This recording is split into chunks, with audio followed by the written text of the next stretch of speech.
Welcome to Dirt Secrets, where we dig deep into the stories, strategy, and surprises of building and buying in Central Florida's hottest neighborhoods. We're Kim and Amanda from Builders Concierge Group, your insiders in the builder world. From helping builders create custom urban infill projects, even when that means knocking down an old home, to guiding buyers and relocation clients through every step. We know the dirt, the deals, and the details that turn big dreams into beautiful addresses. So grab your hard hat And your coffee.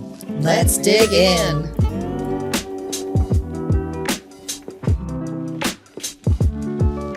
Welcome to Dirt Secrets. I'm Amanda. And I'm Kim. We have another episode that we're super excited about. We want to introduce you to James Becker with Fusion. We have partnered with them, a year and a half ago, and they have done tremendous. You guys are calling us constantly saying, what are you doing different? We see you everywhere. What's going on? This is a big reason why that's happening for us. It's nice for you to say that. Amazing. So want to kind of get into it and share our partnership with them. They're kind of a real estate partnership, real estate coaching company. Yeah, we're a growth platform. Growth And we partner with agents, and we have real skin in the game, and, right. And we help them grow. Exactly. No, 100. Yeah, big time. That's the goal. We're more than doubling our business this Yeah. year. So we went up about 40% last year in just 1 year. That's tremendous amount of growth. And we've been scaling and adding people to our team. And building out our pipeline out to 2028. So sharing this information with you, I think is exciting because it shows what we're doing differently, why we're doing it, and who's behind it. So well, I think one of the reasons why you guys are growing, I think we're fertilizing the good seed that you already have. You're but right. you guys are agents that would hire yourself, which is not really often, meaning that you practice at the highest level. You lead with real value for your clients. So you have something really to sell. It's not a facade. And that's a critical part. If you really want to grow a real estate business, you have to have stuff of real value. You have to have a reputation. You have to be able to maintain that reputation by being able to deliver on the goods and to be able to negotiate well and all of those types of things. And so that's one of the reasons why we're successful with you, is because you have those basic elements. And without those basic elements, we can help a little, but it's not going to be sustainable. Well, I think that I remember I was the initial contact from your company, and I got a cold call. And how many cold calls do we all get every month? All the time, all day long. Sorry. And I like that. No, but I like the I like the fact that the person that was reaching out, he was interviewing me as much as I was interviewing him. You know, most companies that offer these kind of services are like, here it is. We're great. We're fantastic. It's this much a month and you'll be, you're going to, and this one was like, I liked the approach. It's like, we're a growth partner. We're not here just to get you more listings next month. We're here to get with you forever and help you grow your business and understand your why. It's a long-term vision, goals. 100%. We're not interested in trying to solve next month at all. That's what I love. 2, 3, 4, 5 years, 10 years, so that you have a sellable asset, something that you can eventually work less and still sustain a significant income. Yeah, and I like the fact that the promises were very realistic. It's like, this is a 3 to 5 year commitment, to get, and I'm going, I like the fact that it's like, you're being realistic with me. You're telling me, what I have to do. It's like my obligation as well as yours. And that was, it intrigued me. I turned down a lot of those calls every month. Yeah. Well, Kim, I think really the important thing is that real estate agents are always looking for something that produces an ROI immediately. I believe you have an MBA, and there's really nothing out there that produces an ROI right away that you don't have to have some long-term vision to really growing something that's big. And that's probably one of our biggest challenges, because everybody out there is selling an immediate fix, but it doesn't exist. And they go from one thing to the next thing to the next thing, versus figuring out, okay, how am I going to invest? What's likely to be the return? And time is a critical part of that element, which means that the people that come to Fusion Growth Partners has to have a business level of sophistication, or they're just not going to get it. But those people that come in and they stay the course and they work the program, the results are significant. It is incredible. It's made a significant. I think that the best way, I guess I can really sum this up, is you kind of operate at the back end. You do the CRM system. They always say the best CRM system is the one you'll use. We tend to end up being firefighters, no matter how many systems we put in. Very place, reactionary. We have to put those fires out because that's that immediate. So having somebody who's consistently running that back end is been instrumental for us. We have never had a CRM. To build out our CRM was insanity. With the success that we've been able purely to. accidental. Yeah. We call ourselves accidental successes for a long time, and we're being a lot more deliberate now. So we're trying to change that, and that we didn't know how to do that. So we got that cold call. Dwayne. No, I don't remember. Yeah, the initial person's name. Dwight. Maybe he did a fantastic job. It was job. excellent. Great. Anyway, we're going through the D names. Okay. But it was one left. It really kind of, and I looked at the expense, and I was like, oh. But then when we had assistant, what we paid her more.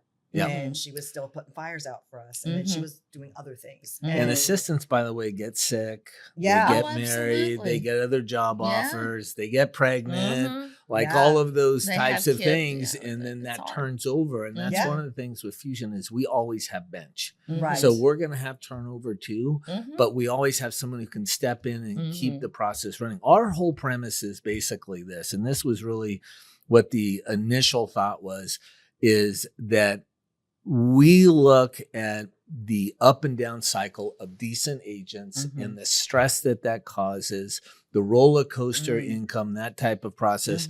What is keeping them from getting on something where they can grow and sustain that growth and then grow some more and sustain that growth? And it really just comes down to the basic stuff not being executed on a consistent basis. That's it. Right. Just not doing the basic stuff on a consistent basis. And so what our company is basically setting up systems, processes, and then running it, staffing it, and we pay for it. And then we share in a little bit of the revenue on the backside, so that we actually are partners with people. But that consistency, that planning, the tilling, eventually you're going to be able to harvest, and you harvest larger and larger amounts as you have a compounding effect, just like simple interest. And so the business concept that we provide is really basic.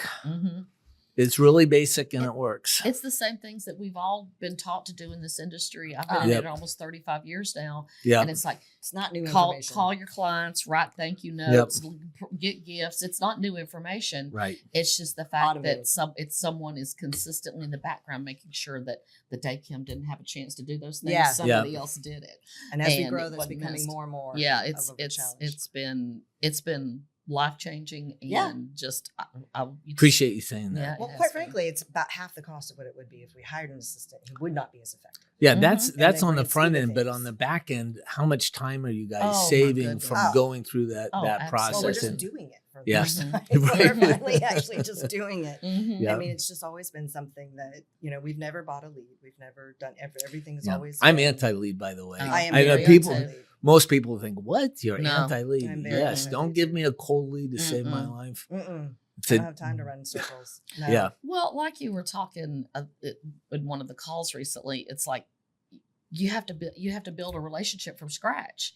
Whereas if we're contacting people that know, like, and trust us, we've already got a relationship. Now you're three quarters down the deal. We're just picking up our conversation where we left off last time. That's exactly right.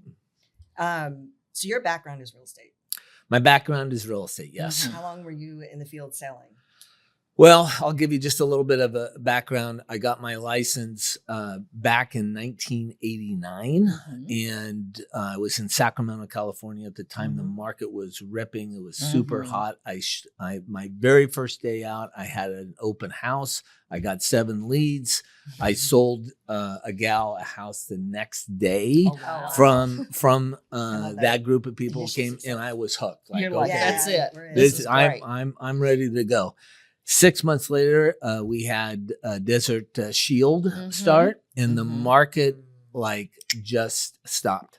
I was married at the time. I had a baby on the way, and I was scared to death. Yeah. And so I started listening to the only coach at the time, which was Mike Ferry, which was go door knocking and doing those types of things. Yeah. And so I just started to do that. But that process, I mean, he did teach me some work ethic and to be tougher and just do the stuff that you needed to do.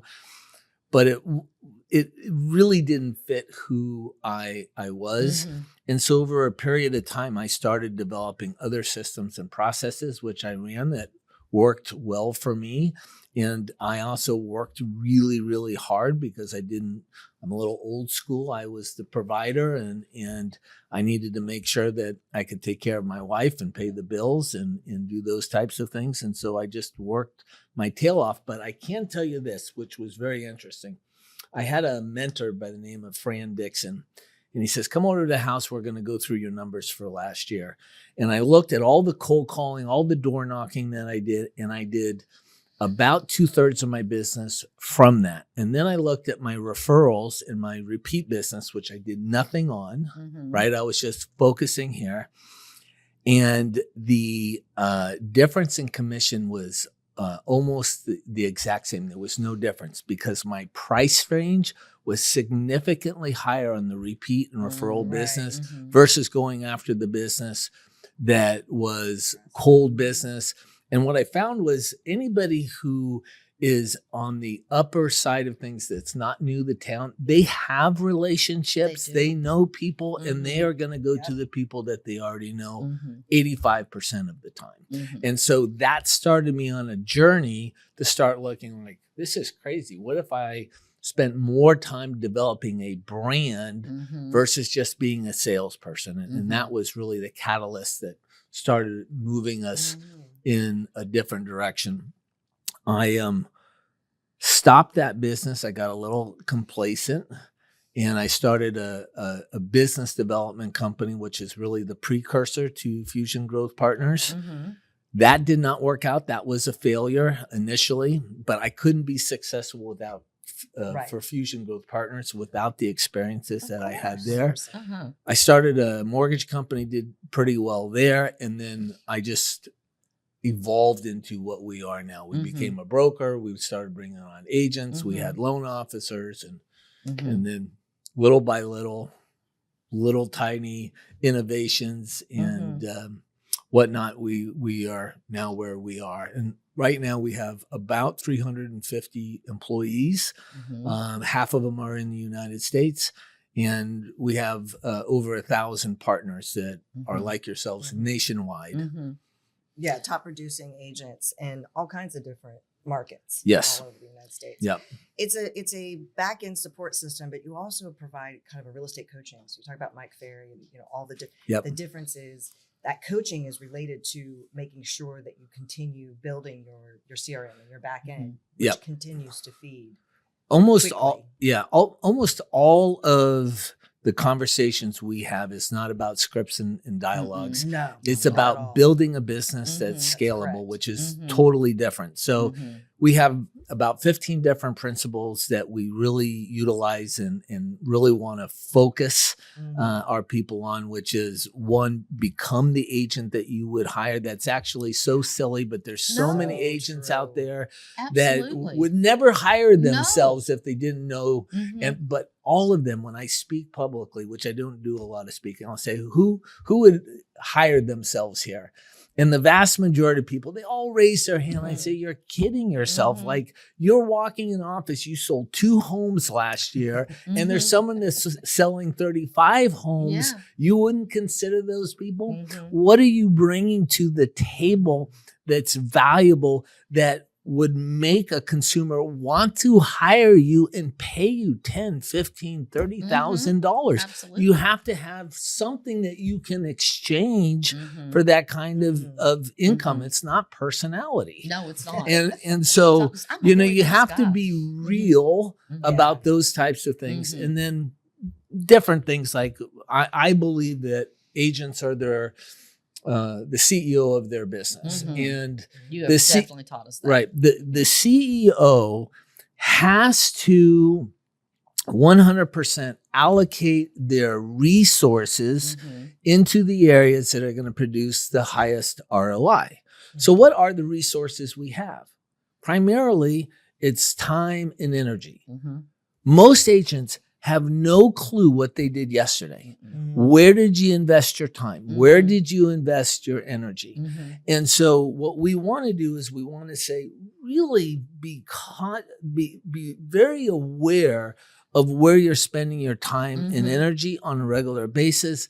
And just those basic types of things can really change an outcome 6 months from now, a year from now, 3 years from now. So those are the types of things that we really, another thing is you have to measure. Right. You have to measure. You have to measure where your resources are going, how much time you're spending in certain areas, how much money you're spending, where is that money going, how many people are you contacting, all of those types of things. Because what is true is what gets measured improves. And if you're not measuring it, it's not going to improve. So stuff like that. We focus on those types of things versus here's what you say to a fistball. Right. Yeah. No, it's easy. It's not that kind of coaching. It's not that kind of It's a little coaching. higher level. It is running a business. I feel like so many realtors are transactionally based. Yes. They're not looking it's only at that their next business. deal. And it's like you're not doing what's in the best interest Right. for your client with the most expensive purchase in most people's lives. And really important. You want to feel safe. You want, it's an investment vehicle. It's a combination of things. So it really becomes, why aren't you working as a professional in your business? Right. And I don't like calling myself a realtor. Yep. I'm a real estate professional. Right. It's a little Well, bit NAR really different. wants you to do that now anyhow. Yeah. Oh, they are. Yeah. Okay. Well, that's good. Because it is a profession and people see those big numbers that we get Yep. at the closing. They have no idea what we spend day to day. I mean, we're taking 30% of that. Yeah. So it sounds like you're making all this money. I'm like, well, that's actually why I got my license. I was like, I'm going to make a lot of money, not have to work very hard. That was my perception too. So I don't tell people they're wrong for thinking like that. But it is absolutely not the case. Yeah. And it's well, just that's so the revenue different. that comes in. It's not the profit, and it's not the wear and tear on our bodies and on our families and on our relationships 100%. and everything else. And you know, the facts is that this business is really competitive and it's really hard. I mean, I think in 2024, 72% of agents did not sell a single house, not a single house. And so you think about that, like zero income, just straight losses across the board. Just paying your dues. And I heard Tom Ferry say something the other day that was, I don't know what the numbers were, but something along the lines that 75% of the current listings that are taken have been taken by 6% of the agents. Oh yeah. Like it's either it's kind of like Hollywood. Either you're a superstar or you're nothing. You're a background actor. Yeah, exactly. Commercials. You're running that business and becoming the CEO makes you become a real estate professional. Yeah. And that's the partnership with Fusion that we have. And then talking a little bit more about that 72% haven't sold anything. Yep. You had a really cool idea that you've been talking about with us for a bit. We're trying to kind of get that message out there. Yep. This is a very small clip and idea of something that James is working on, has completed. Come up with the systems and everything.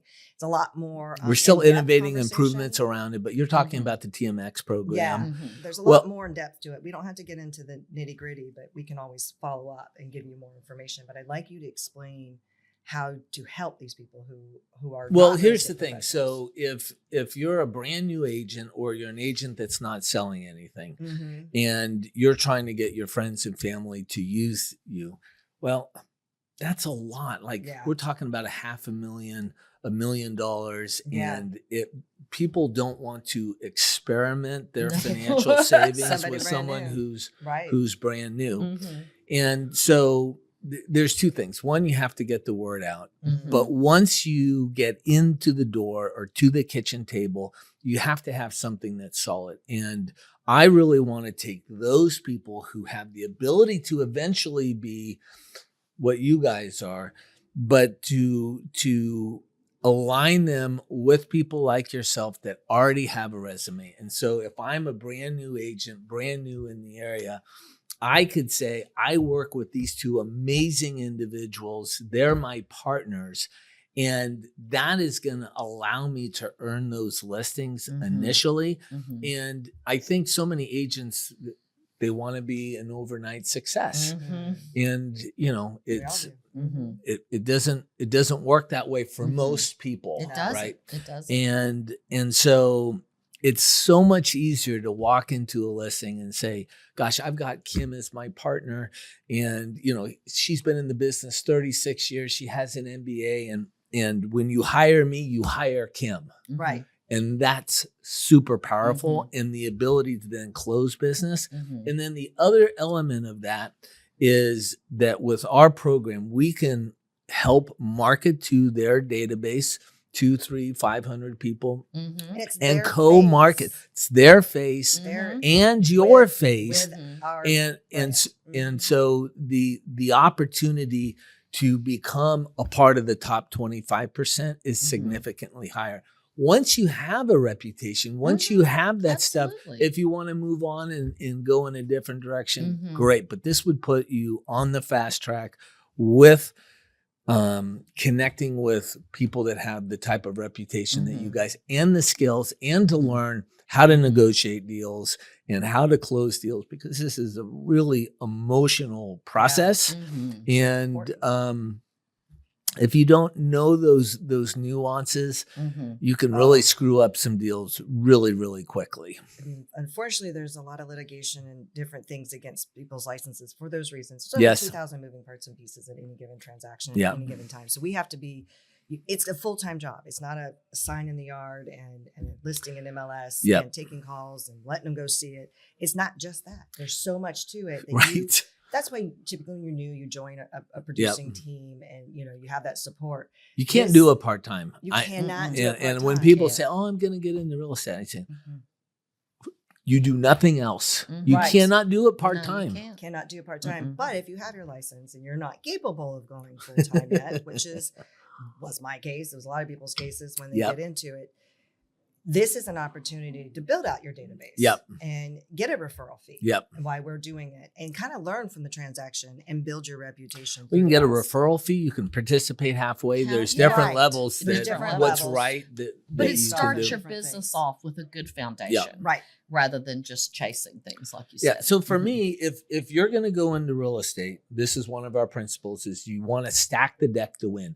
Anything that you can do that creates an unfair advantage against all those other new people, you should be doing. And so if you're intentional about those types of things, and for me, what would be better than to partner with you two guys and be able to have that type of leverage walking into the door? And then when I'm talking with all my friends, hey, because your friends are going to want to do business with you if you're a decent human being, but they don't want to gamble. So they have the opportunity to give you the business, and they know they have the safety of a couple of really high-level agents that have the resources, that have the experience, that have the network. And the chances of you being successful, or the person that we're talking about, goes through the roof. Oh, absolutely. And we encourage our team members. We're like, our numbers are your numbers. When you're going into one deal, it's like you get to take that experience and numbers and reputation behind you, and you, by association, it becomes, you put 100%. It becomes part of you. 100%. Yeah. We close everything under you just for numbers wise. And we used to kind of split it and do different things. It just didn't make sense. So we do it differently.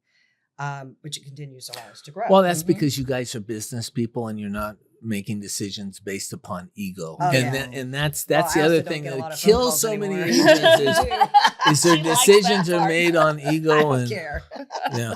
You just want your bank account to grow, and you want to be able to take great care of your clients. I spent a lot of years with the national home builders, and they're big on handing out hunks of glass. And I'm like, just spell my name right on the check. I don't need a hunk of glass again. Or a trip with everybody. Just spell the name right on the check. I'll take half the cost. I like that. Go on a trip with everyone. It's time over here. I love that. That's great. But I think it's a cool partnership. I'm excited to get everybody to kind of get to know what you're doing. We're going to be talking with Chris Atwell on the next episode. He's the president of Aura. they've got a similar initiative going on. So it's kind of this conversation of how do we help these people? And it's it's their database. Yep. I mean, you're helping them build it out, but if they wanted to separate partnership, that's a whole nother level. It's still their database. It doesn't belong to us. Well, it doesn't. Names and phone numbers don't mean anything if there's not a relationship that's attached to it. The value is the relationship and the reputation of that particular person. They don't. Yeah. And then when you get to that, you can't grow without understanding it. Well, this is why 80%, well, actually it's 90% are completely out of the business in about 4 years. Yeah. Right. Because they have the wrong 90%. That's terrible. That's terrible. Y'all told us in the beginning, and Daryl, I think it was, but here we go again. But in the very beginning, it was like, you cannot do more business because you don't have the ability. In order to scale, you need to grow. Yep. So when we look at that, and there's other levels here too, there's multiple ways to look at that. But it's like Jeff Bezos owns 8% of his company. Elon Musk is 6%, whatever those numbers are. Right.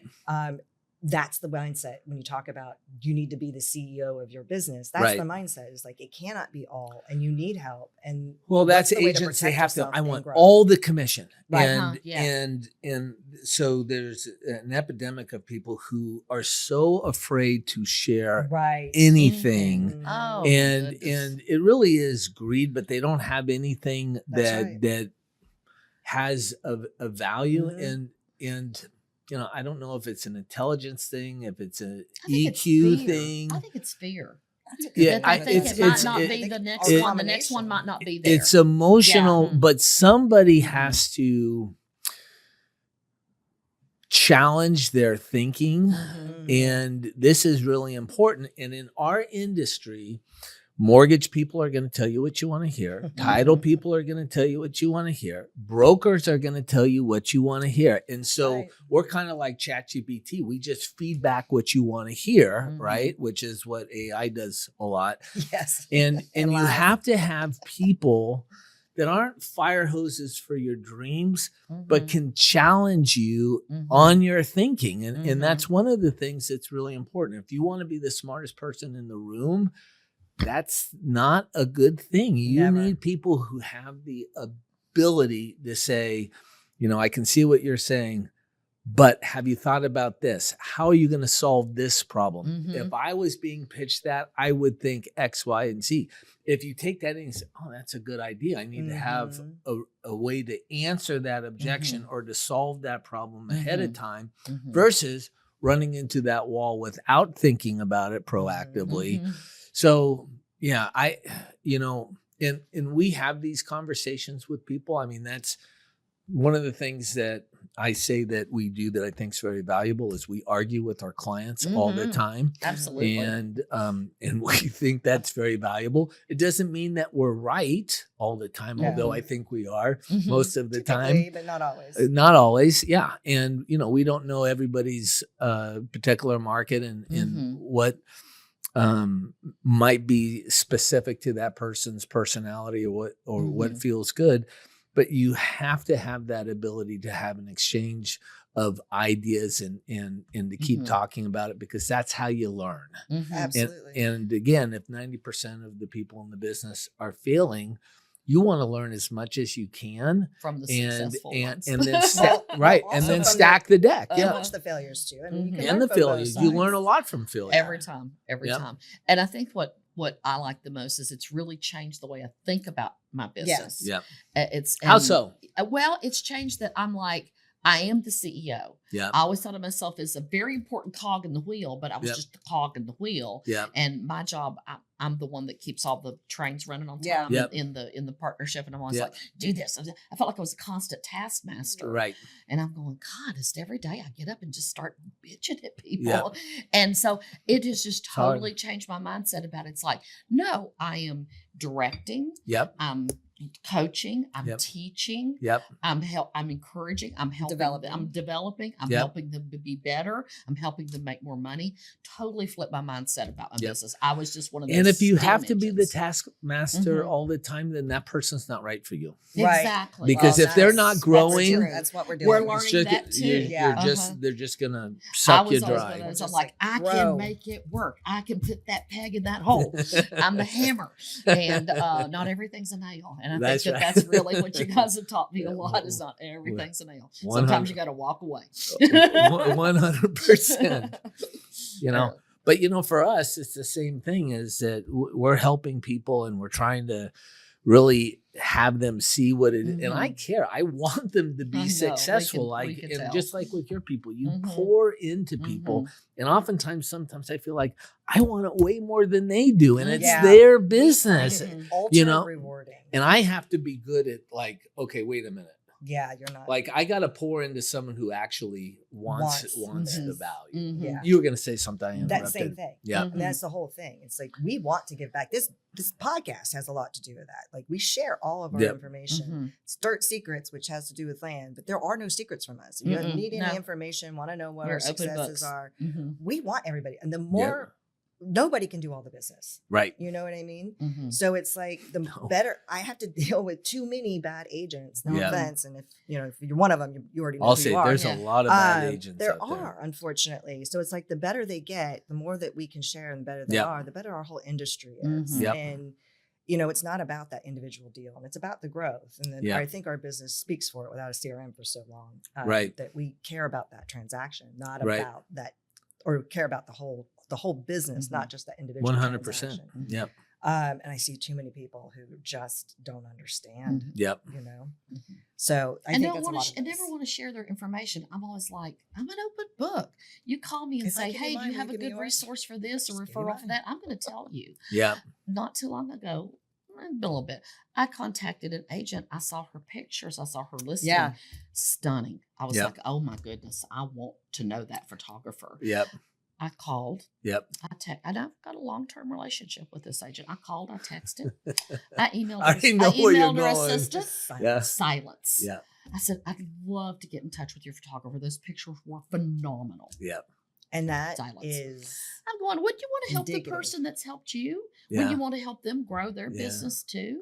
Yeah. And we're advocates. Once someone gets on our team and is on our vendor list, we are total, complete advocates. As long as they perform. Well, they have to be good. We're quick to fire too. But we're like, you got to use this person. They're fantastic. We want to see them grow their business.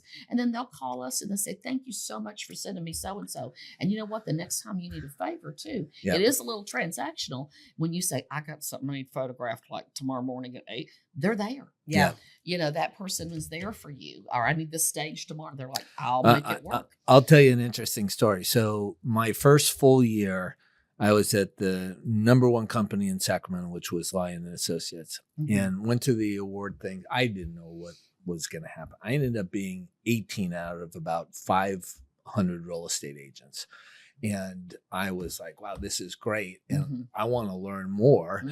And I called the top 10, every single agent, the top 10 said, I just want to buy you lunch. I want to pick your brain. I want to learn. Not one of them called me back. Not one. So then Caldwell Banker, the #1 agent in all of Northern California in Sacramento, which is a cow town, in 92 did 100 transactions. That was unheard of. Before the internet. It was unheard of. That's great. And I called him and he answered the phone. This is Fran. So he answered his phone, right? Which is the key, #1. And I said, Fran Dixon, my name is James Becker. And I was number 18 at Lions. And I've called everybody that's in the top 10.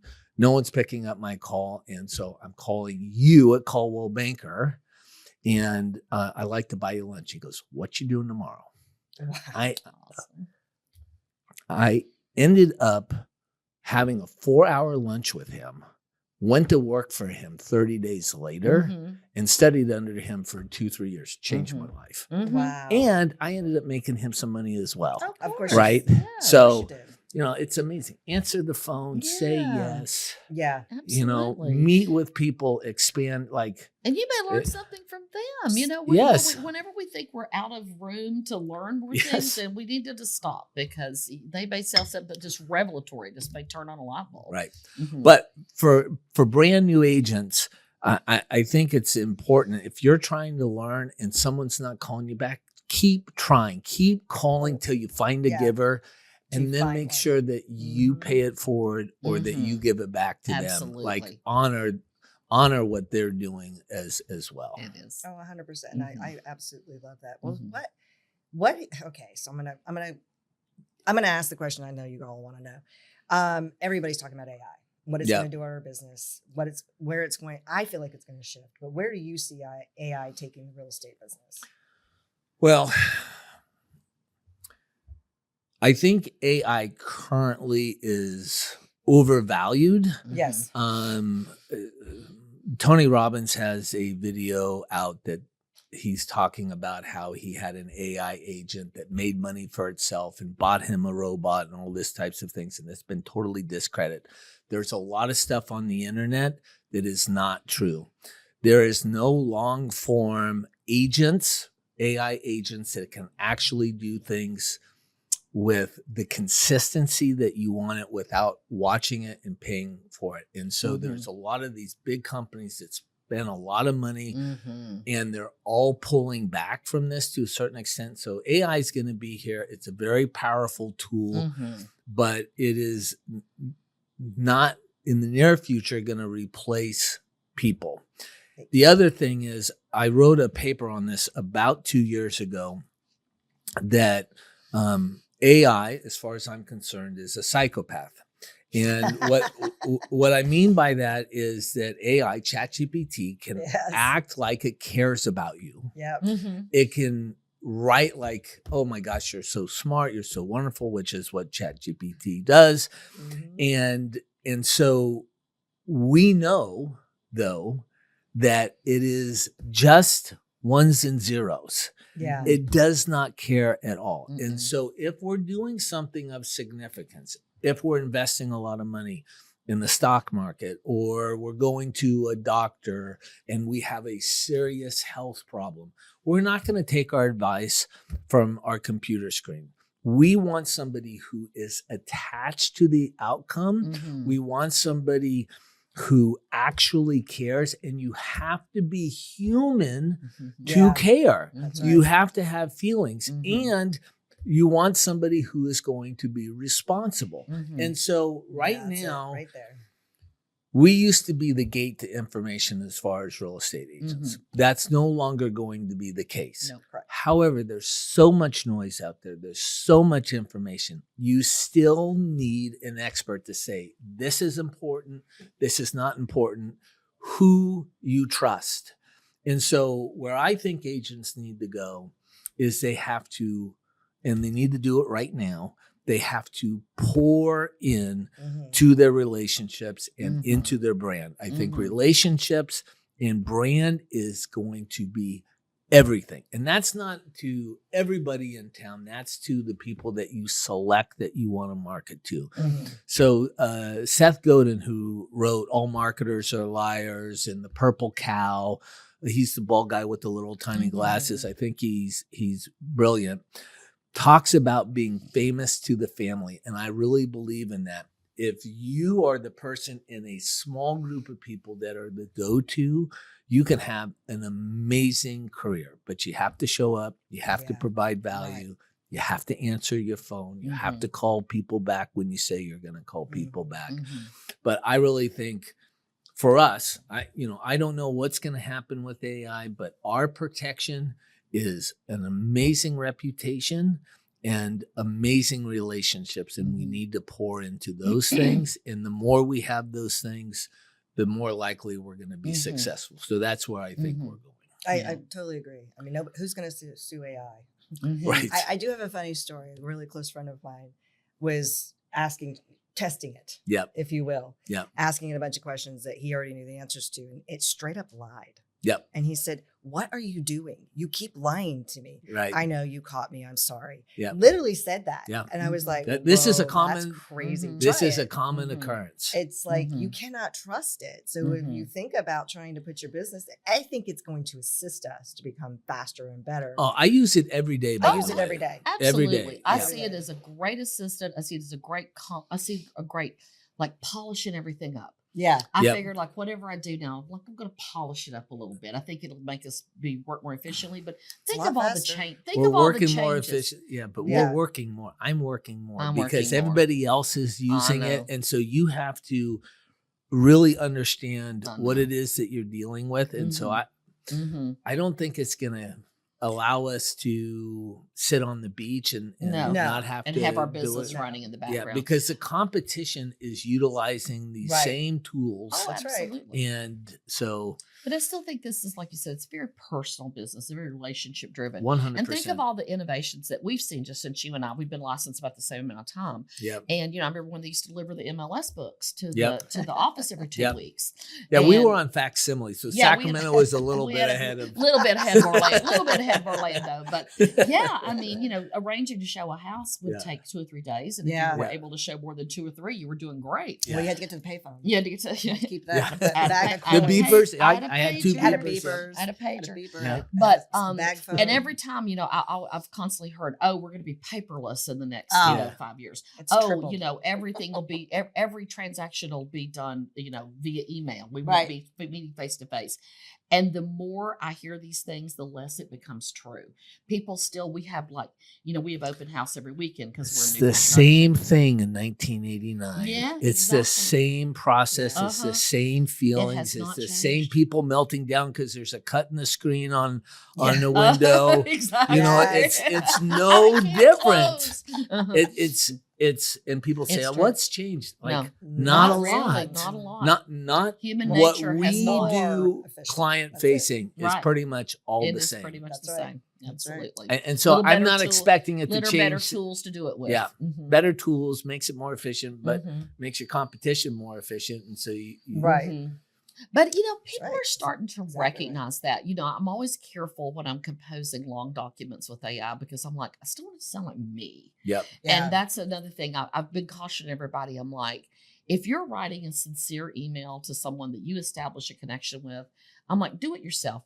Don't worry if there's a little grammatical error. Don't worry if it's you. That's your personality. No, look, we don't want to interact with robots. No, we don't. When we call customer support and we have a recording, does that drive you crazy? Like, does it drive you crazy? And it gives you 4 options. Traffic. Yeah, absolutely. You give up. A lot of times you just give up. Okay, people want to deal with people. 100%. And well, we also appreciate, you know, we're a little different. I know we're a little different than any of the teams that y'all have. And every time I turn around, I get, oh, we don't have anybody else that does that because we focus primarily on new construction, as y'all know if you've been watching.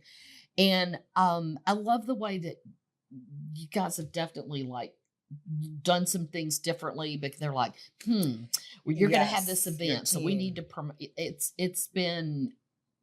Your team is learning to pivot. Yes. They really have because nobody really understands people that just do new construction. The MLS is not set up for it. Yes, it's totally different. The system is totally geared towards resale. Yeah, and we've grown, you know, our team as well, and they're focused a little bit more on the resale business. Right. So they focus more on the resale side of things. Well, with all the business that you've done, there's tremendous opportunity in the resale for you guys that we've ignored it. We're tapping into it. And it's helping feed the team as well, for sure. So it's just allowing a whole nother side of the business.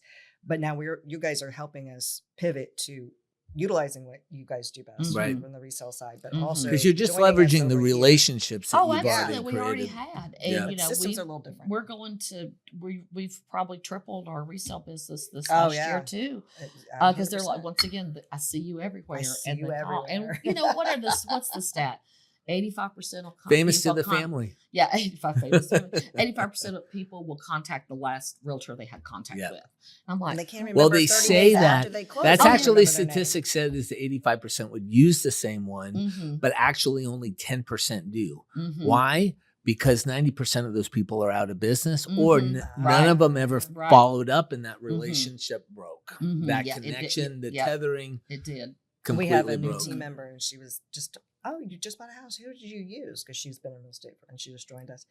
They're like, God, honey, who was that? It was like 30 days prior. Yeah. I cannot remember their name. One of the things that we do that sometimes people don't like, but I learned this from the #1 agent in Petaluma, which is near Marin County in California. She did a ton of business. And whenever she had a listing, that an agent bought the home as her being the person who represented the seller. She would put that buyer in her database. She would sell the same home 6 or 7 times, and they would call and say, "You sold me the house."